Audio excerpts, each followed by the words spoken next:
Hey guys, Anthony here. I'm going to be talking about the future upcoming changes with Deadside and confirmed things that will be added by the developers. I'm looking to provide you with the most accurate and clear information you can get anywhere on the web revolving this game. I'm a big fan of this game and these changes are exciting and I can't wait for them. This is going to be a bi-weekly or bi-monthly video giving you updates on the progress and roadmap of the game. Be sure to check these out if you like the game and want to know more about it going into the future.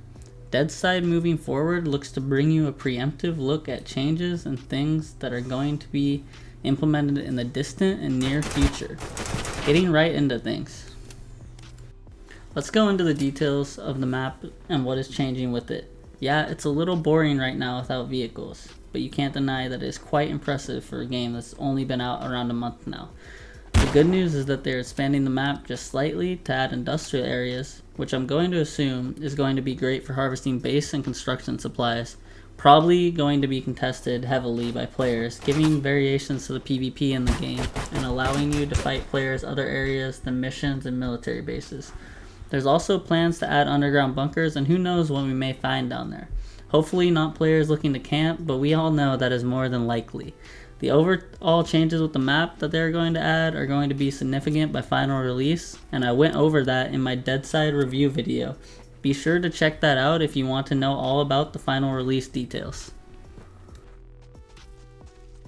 Now let's talk about what they are adding in terms of the weaponry to the game in the future. You guys may have seen these two rifles on screen before, right? Especially if you viewed the Deadside Twitter.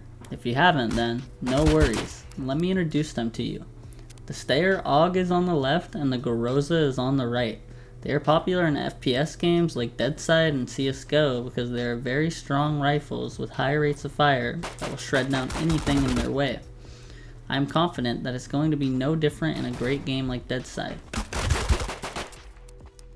Now let's talk about what they are adding in terms of the weaponry to the game in the future. You guys may have seen these two rifles on screen before, right?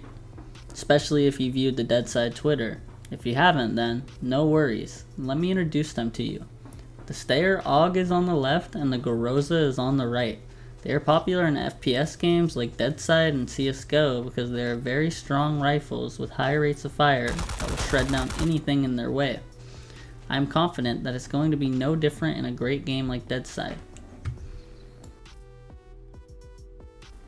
Going into bases and the things you need to know about them.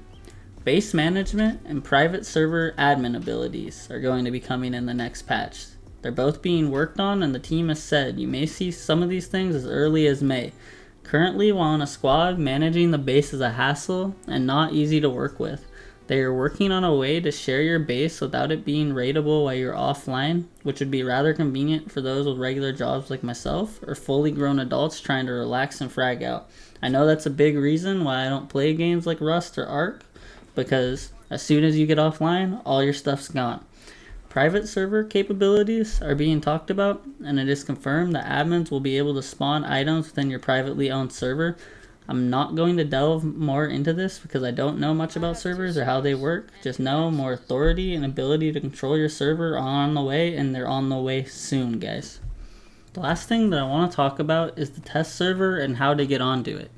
If you guys enjoy the game enough and want to help the developers out with the latest patch and provide your feedback that they may use in the final game, they put a link on their Twitter with instructions, and I'll include it down below in the description if you are eager to hop in and check out what they are doing and how the game is progressing.